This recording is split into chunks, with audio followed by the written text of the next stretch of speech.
না করে আমি কোনোদিন মরবো না। বিষ্ণু ইসলাম আমাদেরকে জানিয়েছেন তোমার জন্য যে রিজিকের বন্দোবস্ত, যেই অ্যালটমেন্ট আছে, সেটা ভোগ না করে, উপভোগ না করে তুমি মরবে না, এবং সেটা আপনি উপভোগ করবেন, আপনার কাছেই আসবে।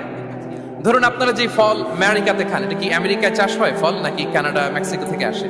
এখানেই হয়, আবার বাইরে থেকেও আসে। লেটস সে আপনি যেই অ্যাপেলটা দিয়ে আজকে ব্রেকফাস্ট করলেন, যে অ্যাপেলটা আপনি খেলেন, এটা মেক্সিকো থেকে এসেছে। ওই অ্যাপেলটা যখন কুড়ি অবস্থায় ছিল, মুকুল অবস্থায় ছিল, তখনই ওটার মধ্যে আপনার নাম লেখা। এর মধ্যে কত পাখি এসে ওই গাছে বসেছে, কত মুকুল নষ্ট করেছে, ওইটা নষ্ট করে নাই, কারণ ওইটা আপনি খাবেন।